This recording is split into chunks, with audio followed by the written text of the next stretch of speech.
Hey everyone. In this video, I'm going to do something different. I'm going to read an essay that I wrote. I've gotten some feedback from past videos that my spontaneous talking can kind of be all over the place.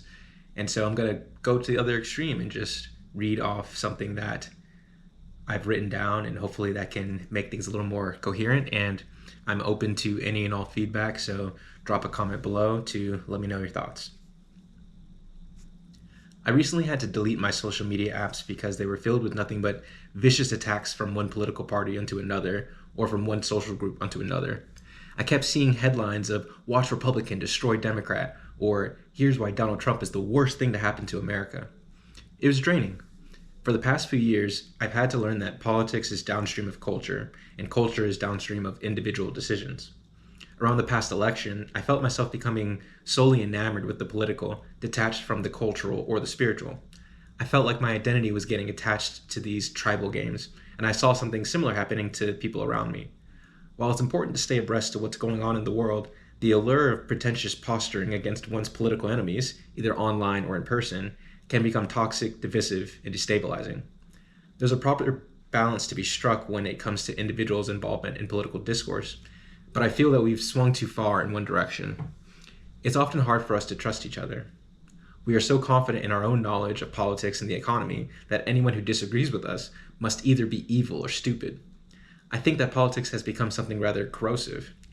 It's not about trying to solve problems, it's about dominating the other side. While I'm optimistic that things can get to a place where the political is less important than, say, the cultural or the religious, I think it's up to us whether or not we get there. One of the things that I think has created the high-stakes political football match that has shrouded us for at least the past decade is our natural tendency to project. Projection is a psychological term formalized by clinicians such as Sigmund Freud and Carl Jung. It is a defense mechanism that involves the unconscious transference of your own vices, immoral thoughts, bad attitudes, and negative emotions onto someone else. Imagine a man who is angry at his boss for making him work late. The next day, the boss asks the man, "Are you finished with those papers?" To which the man replies, "Damn, I'll get them done soon. Why are you so pissed at me?" There are many reasons why people project. One reason is that we struggle to see that we have a shadow, a term coined by Carl Jung. The shadow is that part of your unconscious psyche that houses all of your undesirable feelings, attitudes, thoughts, and ideas. We don't like to think of ourselves as overly angry, fearful, lustful, arrogant, sadistic, or hedonistic. There's also social pressure to ignore or suppress your shadow. People get along better when everyone is understandable and predictable. Through numerous interactions with parents, peers, siblings, strangers, and friends, we are constantly getting nudged to act in some ways and to not act in others. It's better to smile, wait your turn in a discussion, say please, and to do something nice for others. Through collective interaction over time, we learn to embody personas which are the socially acceptable part of individuals' psyches. This push to don the persona is a societal pressure to act in an ideal manner. Thus, it is simultaneously a push against the non-ideal manner, against the shadow. The thing is, the more you repress the shadow, the stronger it gets. If it becomes powerful enough, it can possess the ego, which is the part of the psyche that we are most aware of and that we think of as ourselves. This happens often when people are stressed or drunk, times when the urges and impulses that would normally be under control come out to play. While I'm open to the possibility that things like social media and tensions between the sexes have created a more rigid persona that gets forced upon individuals, I more so believe that we are less capable of giving voice to our shadows, and in reaction, we project it. We see that there are some things wrong with the world, and we never think that we could be the ones who are causing the tragedies. It's always someone else, someone who is morally weaker or intellectually lagging. It's always the other political party or the other ideological group that embodies a shadow. Never us. We fail to see that we have a part of us that's up to no good. In many senses, things are better in the West compared to other countries, and the world is better by historic standards. The planet is actually greener than, say, the 1980s. We have so much food that obesity, rather than starvation, is killing people. We have indoor plumbing, electricity, international air travel, and access to endless information, such that it's likely that traditional universities will be put out of business in the next decade or so. However, as Thomas Sowell famously said, there are no solutions, only trade-offs. Yes, there's more food, But as already stated, the onus is on the individual to eat well or else suffer physically. Yes, the planet is greener, but careless industrialization can damage the environment, particularly as we have done in the oceans. We have access to plenty of information, but we also have endless access to porn, and internet predators have seemingly endless access to us, neither of which appear to be net beneficial. We have such marvelous infrastructure in most cities, yet we take it for granted, and our baseline tolerance for setbacks is lower by historic standards. In short, things are better than ever materially, but the same cannot be said on the psychological or spiritual end of things. With our amazing wealth and technology, where exactly is the impetus to do something in the world? Of course, there are many people still struggling and suffering materially, but there are also less people suffering compared to historic standards, and one of the effects of this decrease in material suffering appears to be a lack of meaning. When things were harder, you didn't have to figure out what you needed to do. In places like the Philippines or different countries in Africa today, where absolute poverty is still a constant crisis, meaning is found in the fight to survive. Our material wealth and prosperity has left our meaning instinct aimless, so we direct it towards things like drugs, porn, and politics. We need an adventure.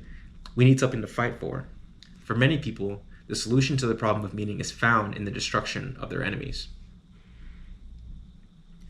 However, there is an alternative. We do not need to give up our technological prowess, wealth, and power. We can choose to turn that energy of domination inward. We can conquer our shadow instead of projecting it outward. What exactly does this entail? First, understand that you have a shadow. Second, give it a voice and personify it.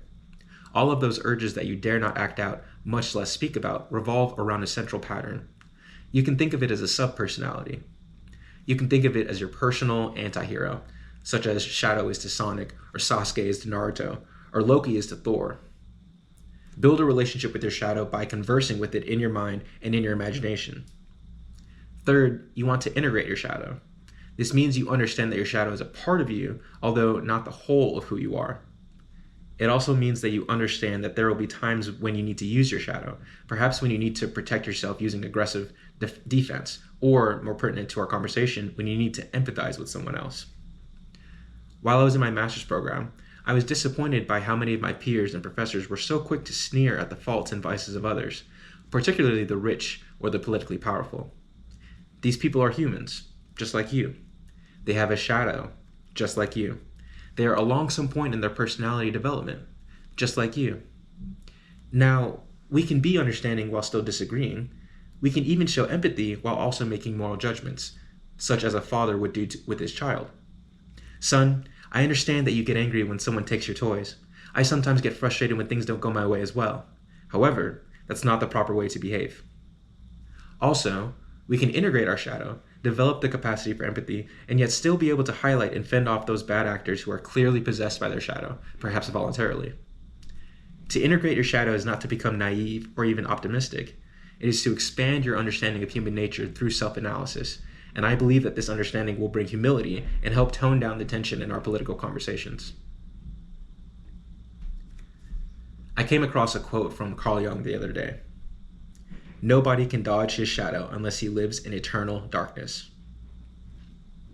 I feel that many of us are blind, blinded by ideology, blinded by ignorance, blinded by arrogance, blinded by the fragile safety we inhabit thanks to the sacrifices of those that came before us.